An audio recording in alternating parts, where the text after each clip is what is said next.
hook kept falling off. Oh no. Wait,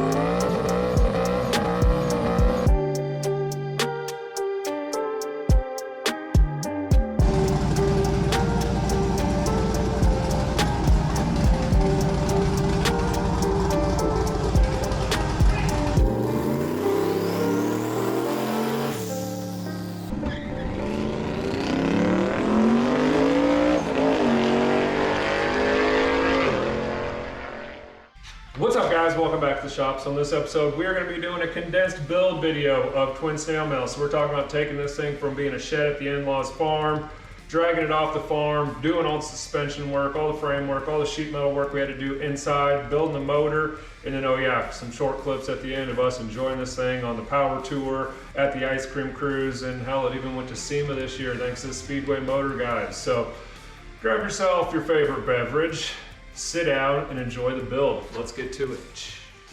So we're at the Funny Farm and we picked up Project Twin Snail Mail. So we got here a, I don't know what it is, 47, 50 something old mail truck that was converted into an enclosed trailer at some point, probably in the 70s, job site trailer. And we're gonna get her home and resurrect her and do some stupid shit with it. We got Project Twin Snail Mail in the driveway. We're getting her cleaned out. Find anything good in there? Nails. Nails, lots of nails, lots of dirt. We got the wood off the windows. She's a, I believe a 65 Jeep after doing research on it. Not as old as I thought it was, but looks pretty cool on that side. This thing is short. I'm hoping that we can pressure wash this and this side will come back to blue and white and red, but I don't know, probably not.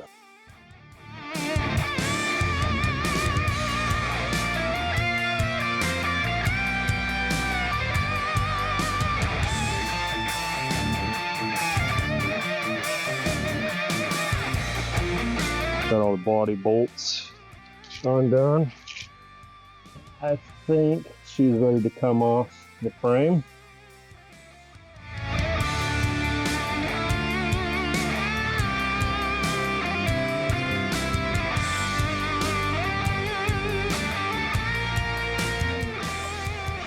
But we did get the body off of the frame and we're able to get the frame rolled in here into the garage and start kind of taking a peek at what we're going to do and how we're going to make stuff work. I did find out that the rear end is a Dana 44, so I think that's going to be strong enough for what we're going to do right now. It's got 488 gears in it, so I think it should be pretty decent to just reuse the rear end. So that's the plan for now, is to reuse the rear end. I think after I get this thing in here, or after I got this thing in here, I definitely need to push it back out and pressure wash the frame, just blow all the dirt off. It's got, you know, 40 years of country dirt on it, so it just needs to be blown off. But surprisingly, everything is pretty clean and in pretty good shape. The underside of the Jeep itself was undercoated and don't see any rust or any issues with it underneath there. So just a couple of pin pricks in the roof that I saw, and that's not enough for me to really worry about. So.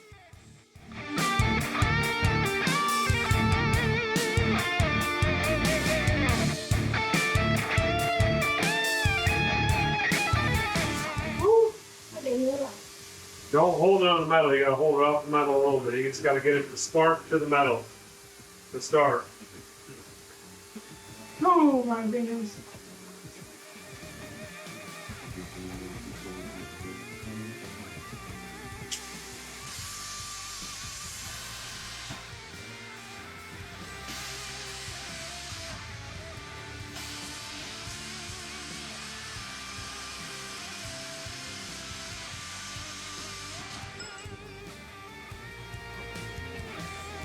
That was cool.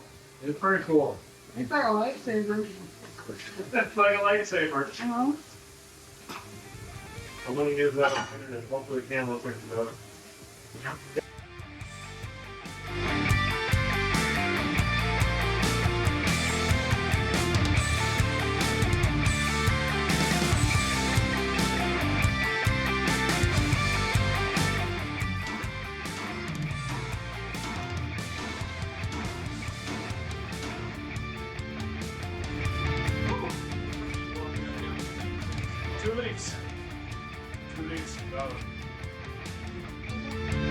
that front frame rail is a little high probably for the Mustang II front end, so I'm gonna probably have to bring it down a little bit.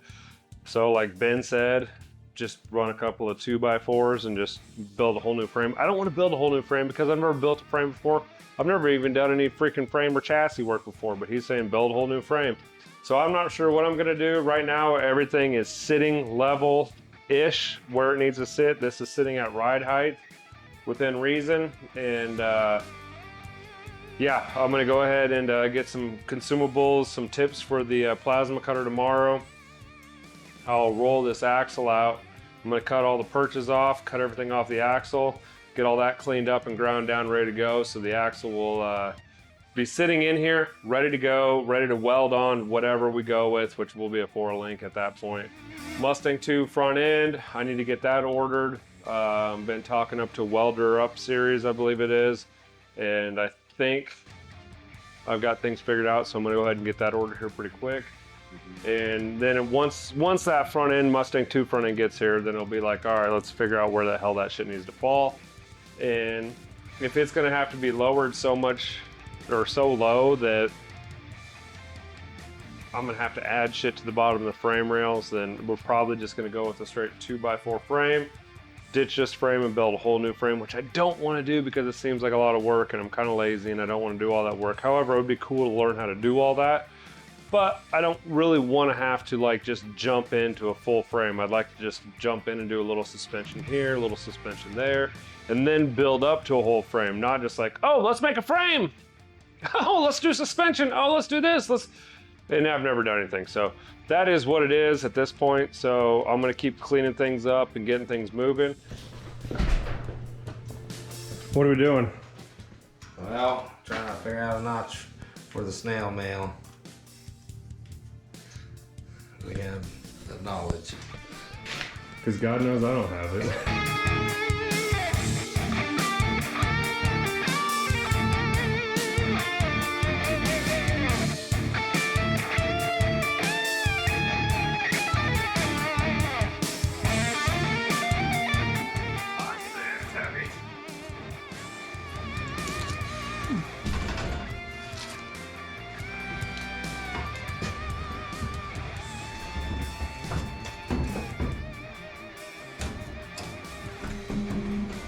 Whew, 275 is a tight.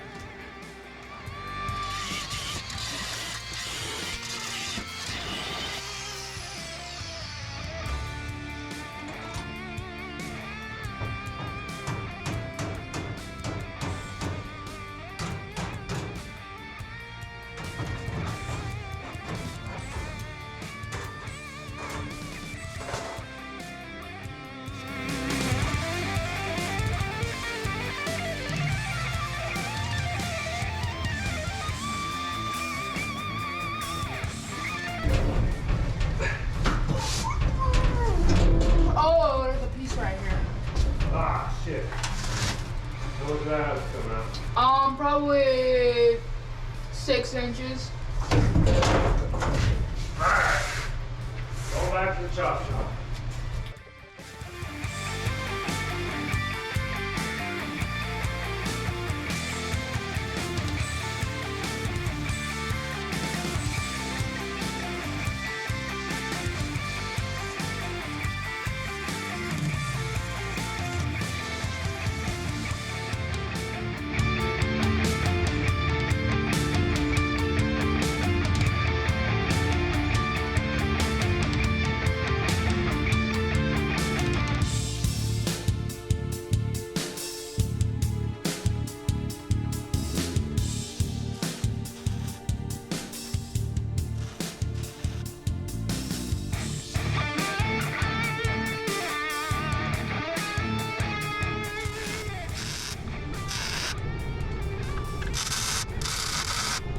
All right, guys, so we got the notches tacked in place.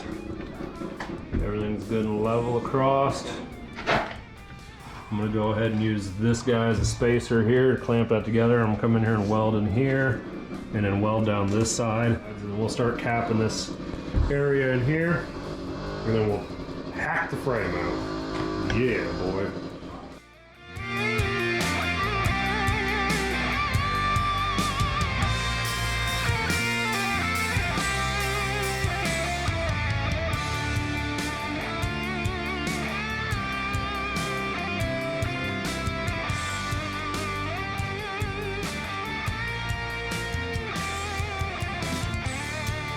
Okay, I got the axle centered up. Everything's right where it needs to be for going down the road. I just went and took some scrap stock I had laying around and just welded the axle directly to the C-notch.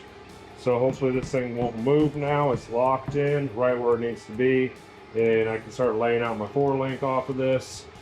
And I don't have to worry about it moving once I get the 4-link all dialed in and sitting where it needs to be and tacked in.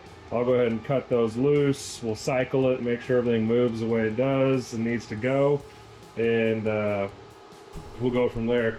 I have the pinion angle sitting roughly at, oh, what was it? 3 degrees roughly, something like that. Okay, so queso. All right, so we got the frame fully boxed.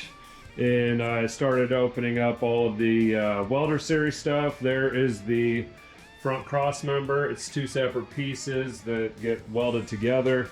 They've got these nice locating tabs cut out. Everything's all laser cut. So it all just goes together and kind of almost locks in together. It's a pretty slick system.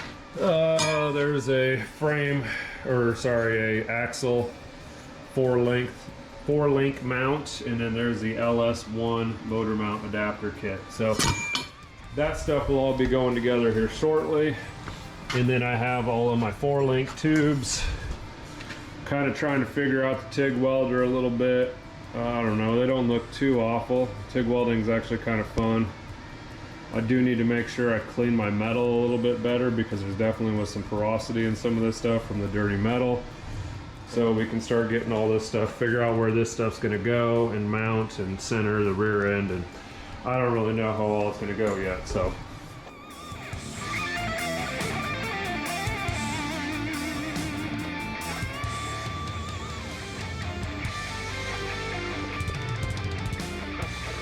All right, we have the 4-link tacked onto the rear end there. It's just tacked for now, because it's going to be a biatch to weld, so I'm going to end up unbolting everything, rolling the rear end out and welding it up when I can get to it without fighting on the frame. So basically it is evenly spaced. The distance off of the outside of that hub is just under 7.5, and then it is an equal distance from this outside edge here to this outside edge as it is from this outside edge to this outside edge. So it's completely parallel in that aspect. Both of these are parallel. The front pivot point needs to be slightly higher than the rear pivot point. So I have it clamped to the frame here, and it is just slightly higher than the rear pivot point, maybe 1/8 of an inch, 1/4 inch, probably about 1/4 of an inch. And it's about, there's about 1/4 inch of lip on the frame down there. So what I'm gonna do is tack this one in here, and then I'll come on and set up the digital angle finder guy, and we'll zero that out, and then we'll take it over to the other side, and we'll get that side set at 0, and we'll set that height up there with that side at 0, so that they're the exact same angle.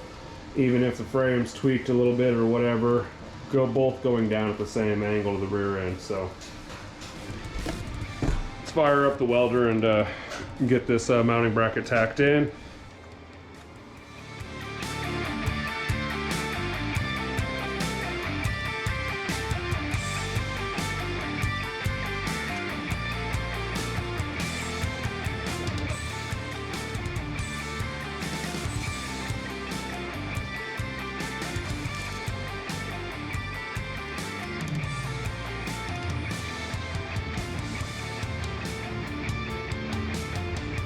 So that is fully sitting frame on notch. That'll be the absolute lowest it'll ever be.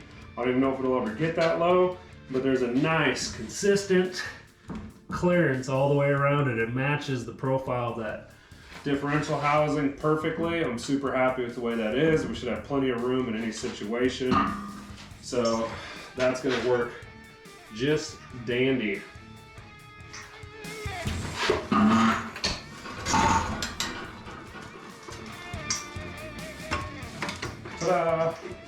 So we've been plugging away at this thing, and I have designed my own mounts. Got some 3/16 plate steel over there and plasma cutted everything out, and made a nice little square frame bracket guy right there. And by frame I mean axle bracket. You know the things and stuff. And then up here made a top plate that would just mount right here to the upper C notch. I wanted to keep all this stuff below the C notch, so this would just be the highest point. But there just wasn't enough room in here once we got the airbag in there. When it collapsed, it would have punctured the airbag, would have been too tight. So this is what I came up with. This is actually probably a better idea because now my fitting, my 90-degree fitting will come in here. It'll be protected so nothing can hit it. It'll be a nice solid area for that to go and run the lines and not have to worry about anything affecting that or hitting it. So that being said, we're making some changes. We're getting some things moving. This thing does actually move up and down a little bit on this side on its own power. It's pretty cool. So let's get to working on this thing. We're gonna get this other side hammered out.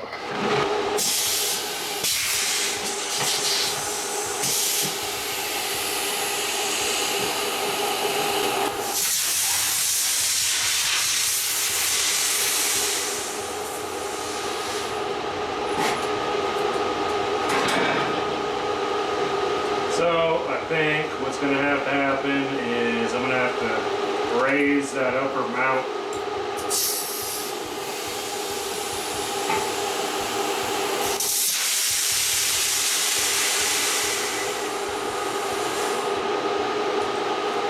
It's kind of fun though.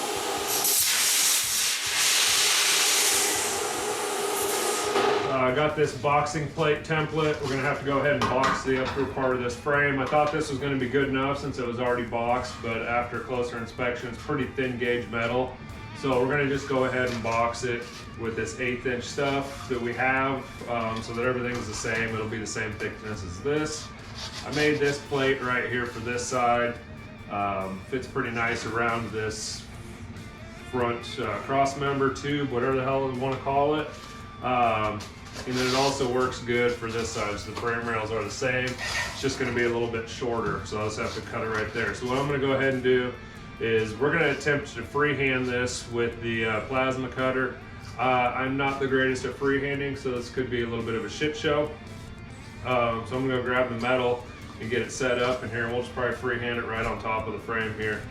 And get these cut out and get these burnt in so that we can start getting this damn cross member in, because I want to have this thing sitting on the ground, basically roller ready this weekend, so I can put this frame back underneath the Snail Mail project vehicle so I can get the motor and mock up and get that figured out where all that stuff needs to go. So let's get that metal out.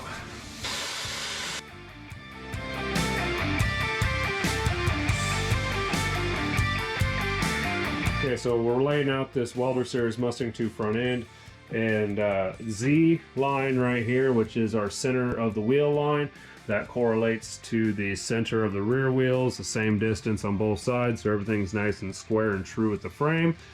Front across member is 1 7/8 forward, rear across member is 1 7/8 behind it.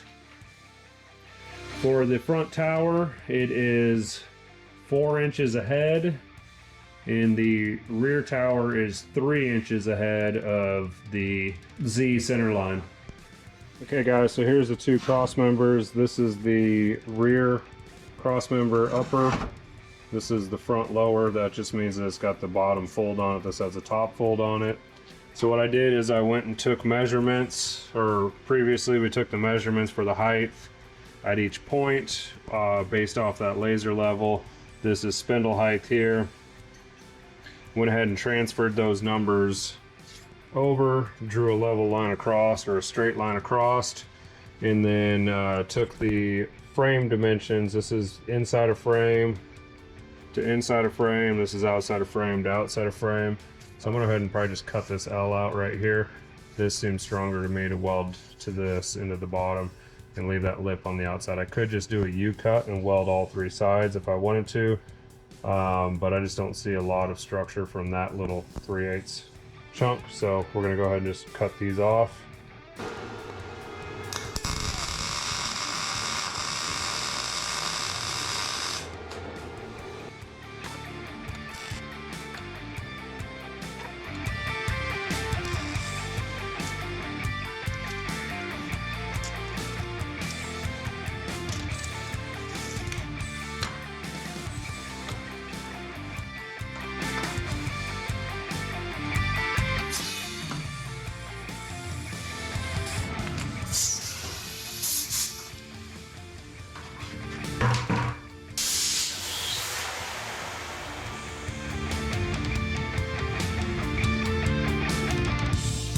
Definitely lays out, hell yeah. It's all the way down the frame. This bitch is gonna drag body. Fuck yeah.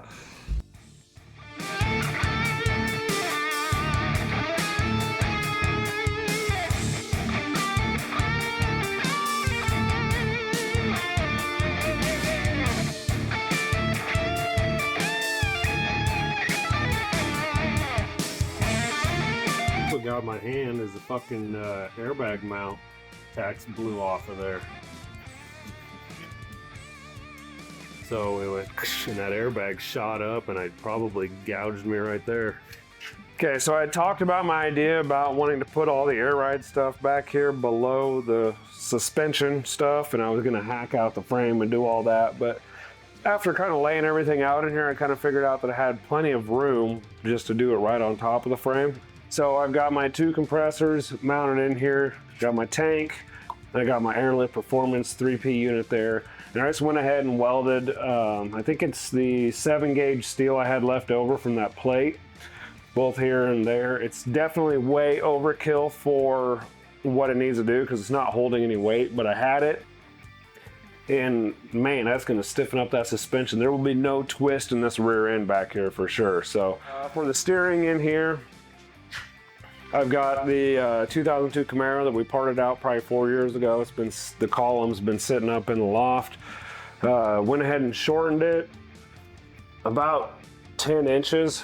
Went ahead and cut that off of there and then cut this part off of that end and then welded it all back together. Because if I would have left it original length, it would have been down here into this cross member. So shorten that guy up and put this little guy right here to give me some stability on that. We do have the mock-up motor in here. It's just sitting in here. And we got a 4L80 mock-up trans from Gary's Hydro. So I want to thank Corey for letting me borrow that. And we're just starting to figure out where this motor is going to sit in here. So it's definitely going to sit slightly canted to the left because that'll line up the transmission output shaft with the rear end. And yeah, the only real main issue that I'm seeing right here is the rack mount is going to hit on the oil pan, so I'm going to have to move the motor up just slightly. But I wanted to get the steering in and working and everything functional before I started making my motor mounts and trying to figure out where all that stuff's going to land. If you have not seen the last episode, we did buy a van. We bought an 09, what is it? It's a Chevy Express 3500 van off a Copart website auction, and she was hit hard in the door. 86,000 miles, 4.8 liter, 4L80E, 2-wheel drive. Thing runs great, drove it home. Go check out the last video if you need any more information on it. But this is the passenger seat out of that. And we got it bolted down, AKA just holes drilled the floor and bolts shoved through. So I think that's gonna be the seat we're gonna use. It's got an armrest, so we're gonna be comfortable.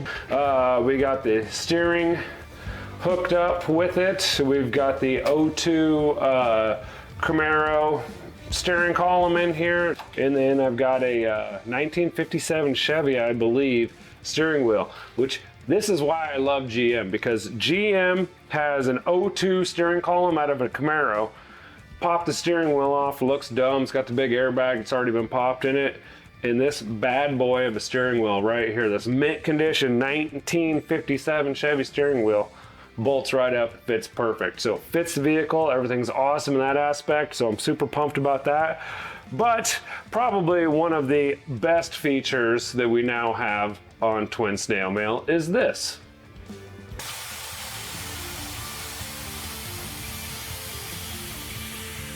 That's right. We have our Airlift Performance 3P unit hooked up with the air compressors, and everything is hooked up and working awesome. The air compressor is probably going to kick on here shortly, but we have 4-wheel independent control.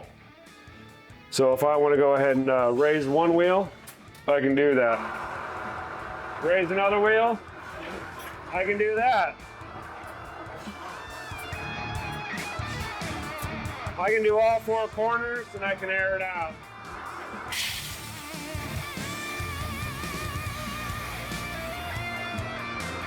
Okay, we got the mounts welded on to the motor plates. So I opted to put them on that way instead of this way because it shoots the mount down a little lower, so it should give me a little bit more room for exhaust and hoses and whatever else I got to run through there.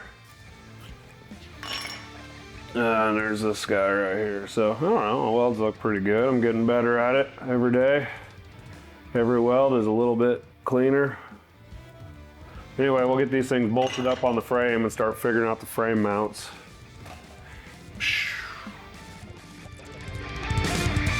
New turbo location. I'm gonna sit right in there. The old turbo location was way too low.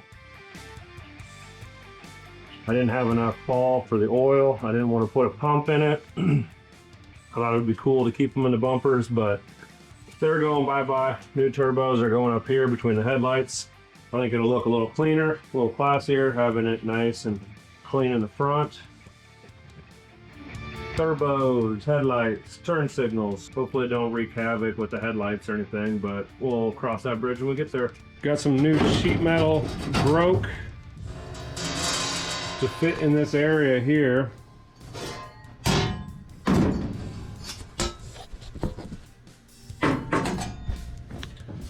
Nope, that's upside down.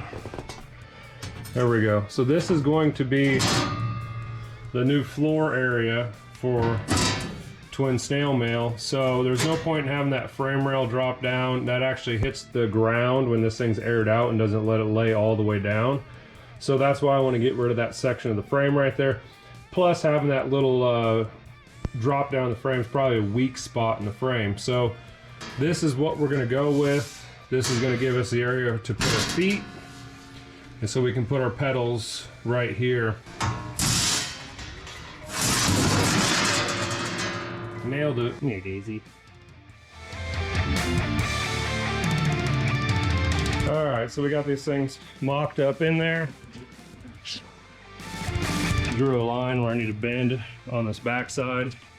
I'll probably try to make this line a little straighter than it is. I don't know why it was so crooked, but that's our line for the left-hand side, the passenger side, and that'll be roughly a 70-degree angle, and we'll just bend that flat, and there's a little ledge it can sit on in there.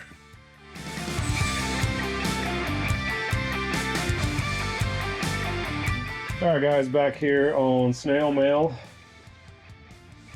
Last time we got the engine stuffed in there, and we got kind of some hacking out. I got the forward-facing turbo headers on there. We had to modify that just a little bit more than I wanted to, but it is what it is.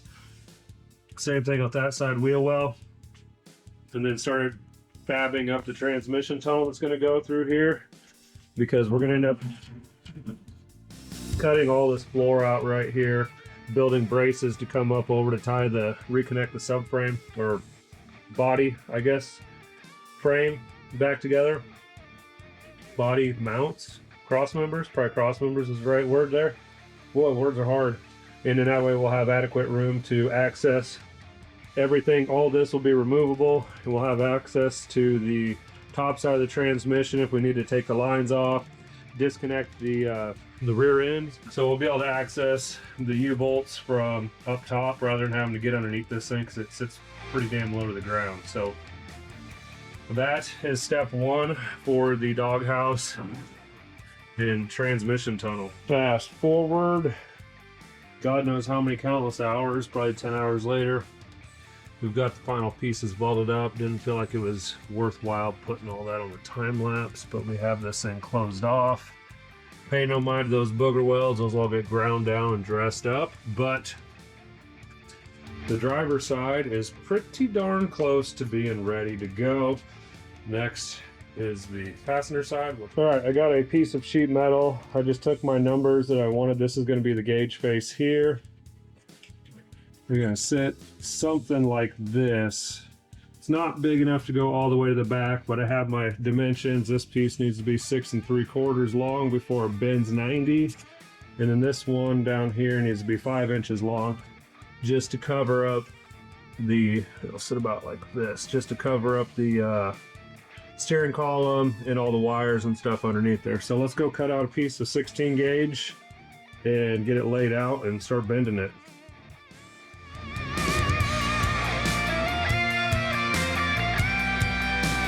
Alright guys, there's the dash panel for the Twin Snail Mail. Do the flat part back here. Gauges will go here. This will go back underneath the steering column. Steering column goes through, I don't know, somewhere like right in this area. So, alright guys, fast forward an hour. We got everything welded up and ground down nice and clean. Thing looks pretty sick. I'm pretty impressed with myself. That's probably like the nicest thing I've ever fabricated out of metal. It's not saying much. It's just a weird triangle shaped box, but it is what it is. It looks pretty damn good. I'm happy with it. I went ahead and center punched all of these spots for the gauges, and we're gonna start drilling the holes.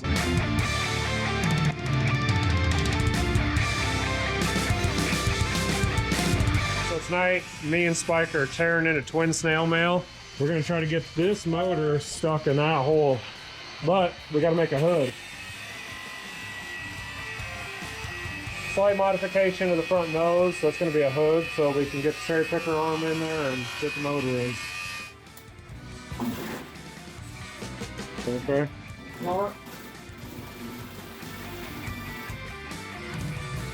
Oh, you're going to cut your finger off. That is a hole we can shove a motor in.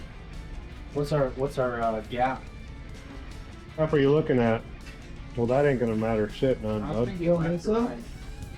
Well, 36? measure from the things that we're gonna interfere with. 54 left to right. Well, probably wrong. 72. I know the motor will go in this way. Man, it's like they were framers or something. Okay. In? I think so.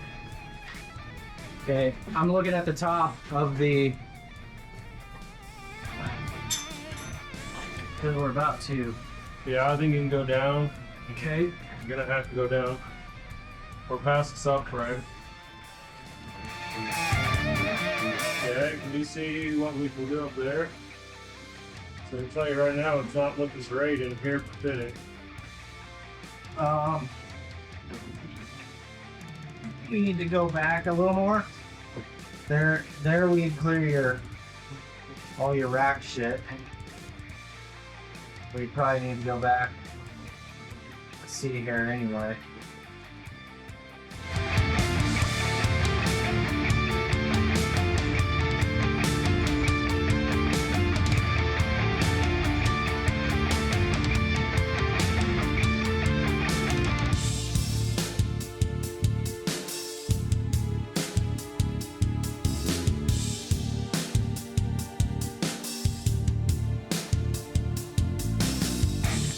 Alright, so we've been hammering away at this thing. We have the motor and trans completely mocked up. So I think we got our issues figured out with the rack clearance.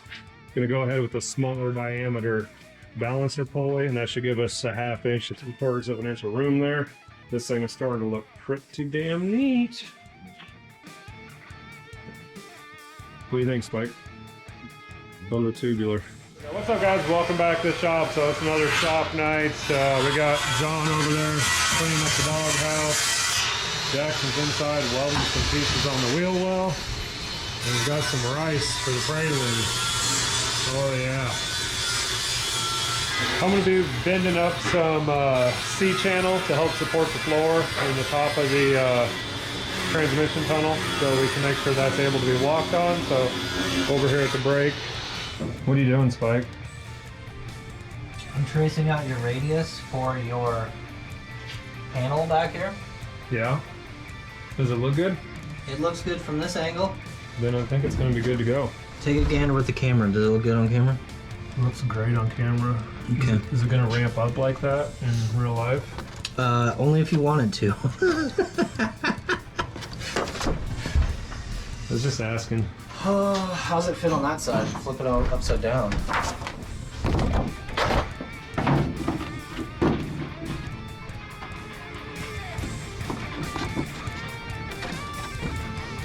I mean, I think it fits good enough to I think you can fill that gap.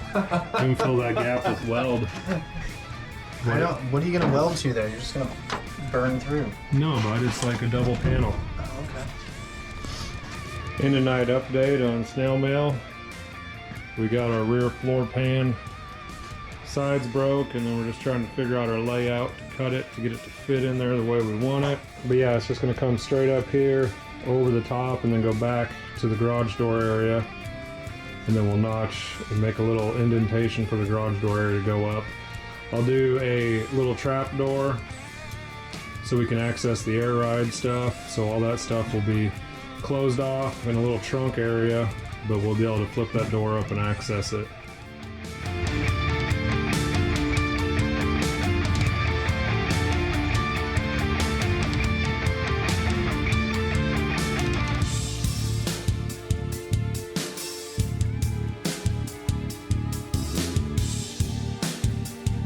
Alright guys, back to fabricating on the rear floor pan.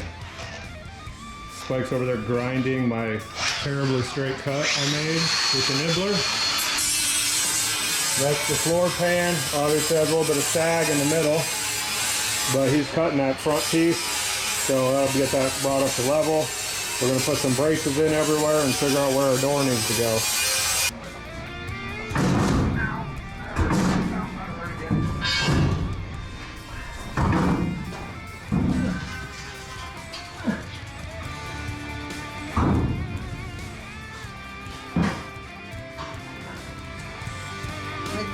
También. That's my knee. That's also my knee. Hey, remember that one time? Remember that one time you just decided you wanted to draw across my finger? Yeah. That's a bitch. So this is going to be our fuel cell lower tray. We're gonna go ahead and weld this piece of angle on here and run up 4 pieces of, do one on that side also. Daisy's making sure it looks good. But we'll go ahead and run up 4 pieces of all thread so that we can drop the tank in case of an emergency or any reason that we need to drop the tank easily. Just be 4 nuts, drop it down. And then also, since the fuel cell hangs roughly 1.5 to 2 inches below the frame, I want to keep it fully protected. So we're gonna go ahead and add some sheet metal to the front of this in case we blow a front tire, nothing whips up, hits the fuel cell, because we don't want to deal with that. So on the inside here on Snail Mail, we are working on the rear floor pan, I guess is what we'll call it, seat.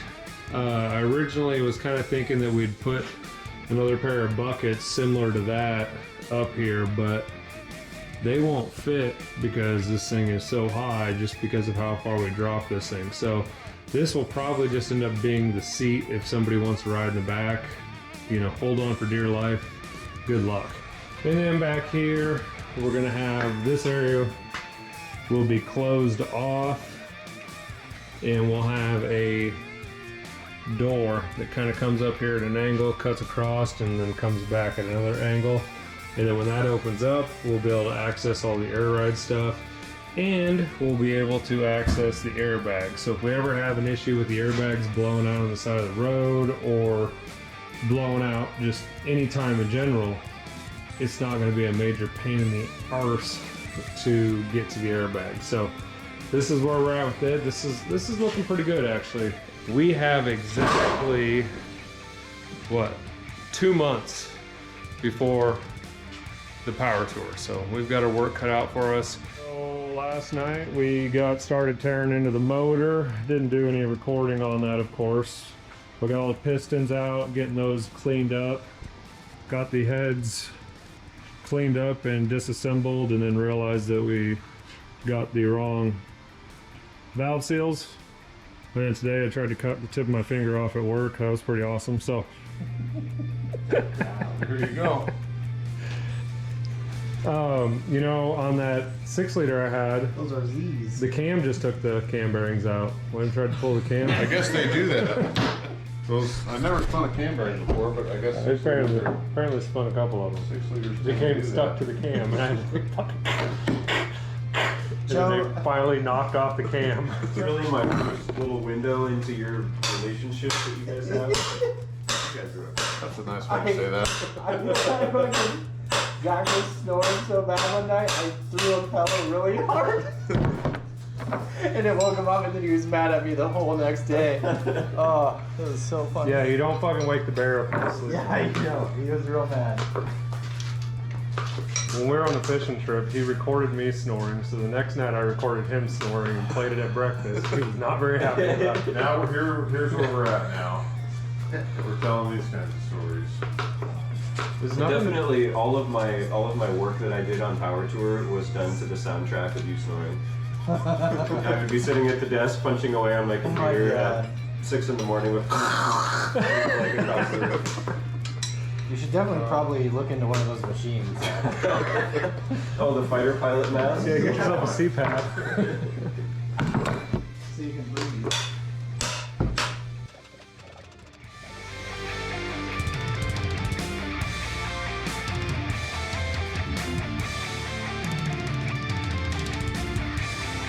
Went ahead and threw the cam in just to make sure that everything was incorrect, and it spins nice and freely. There's no binding. It slid in nice and easy.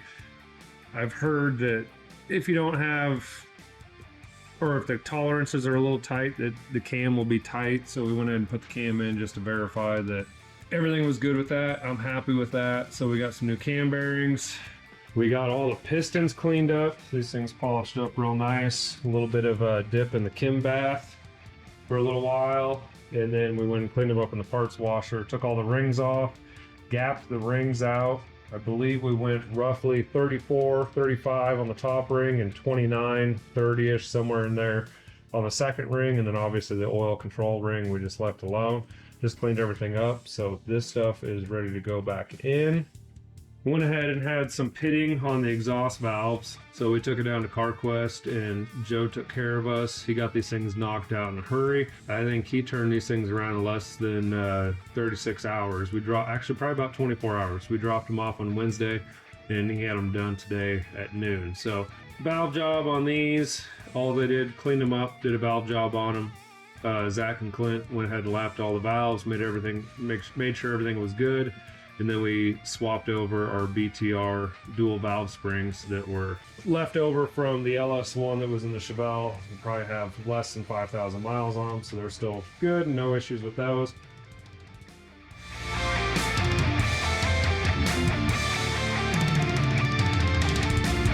Getting the 4.8 liter ready for Twin Snail Mail. Got small bore LS9 style head gaskets.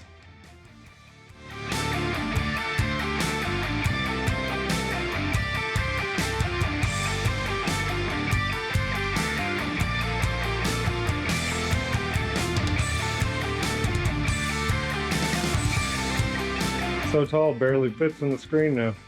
I don't know, guys. What do you think? Should we have made a monster truck instead of lowrider? We'll go out now. Just got to make some room. We'll set the body back down on the ground once we get the frame slid out.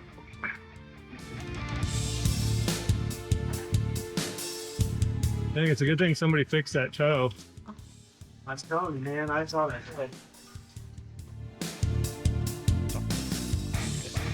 Okay, now we gotta lower it. Son of a bitch.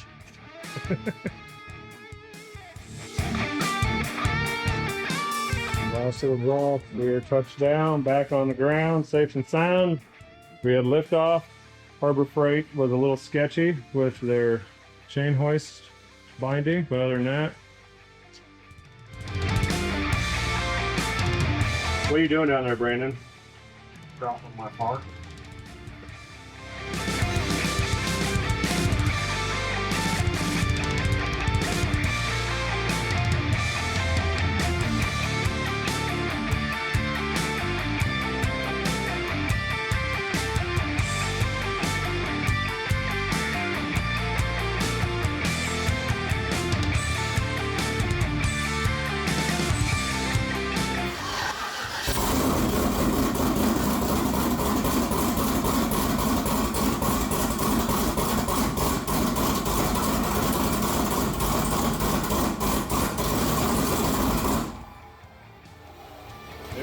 is! It's alive!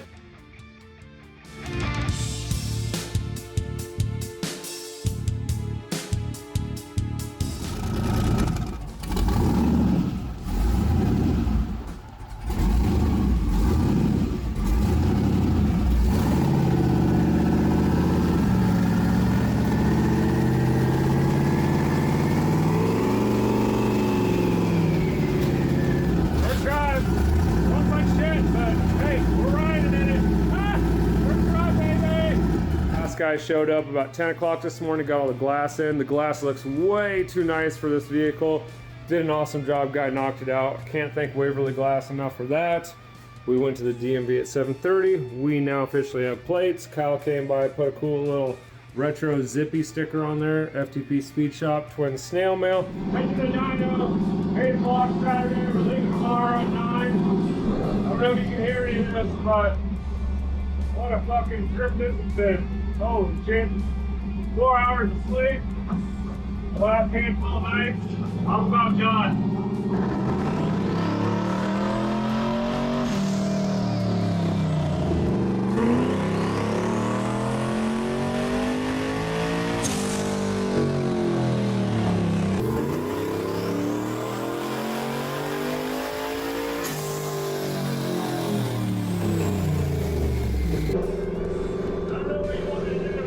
Just go to the intersection up here and come back. Just do like first, idle the throttle first, shift into second, shift into third and left. If it spins too much, let off. Unless you don't want to do wide open, I don't care. I just want to make sure it shifts if you do do a full. You know what I mean? Oh, I'm a little nervous. Yeah? Not gonna lie to you. You don't have to. You don't want to. I don't care. I'll do it. I'll see what happens. If it's 10 see. Yeah, I'll see what happens. Yeah. I don't know. Yeah. We're in second. Okay. In it? Yeah.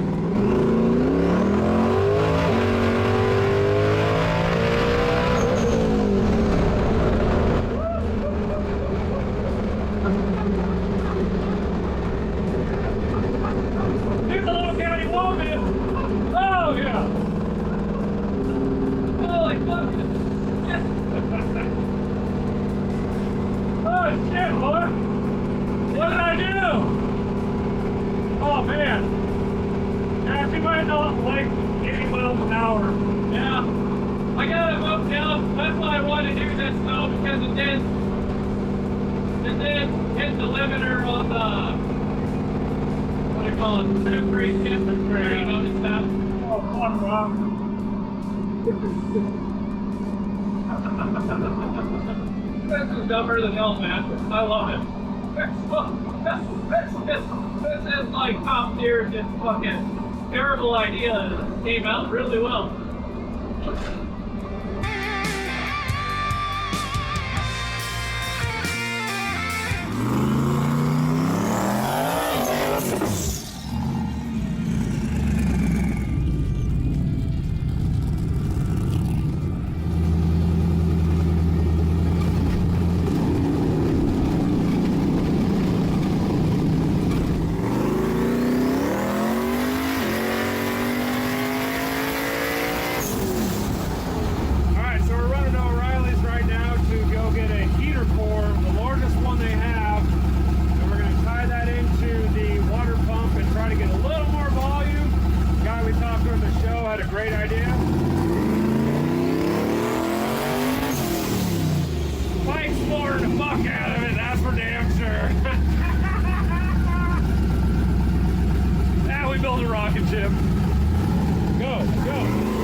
this, but we got a 5-gallon jug in the back. That's what we get for not having an accurate gauge.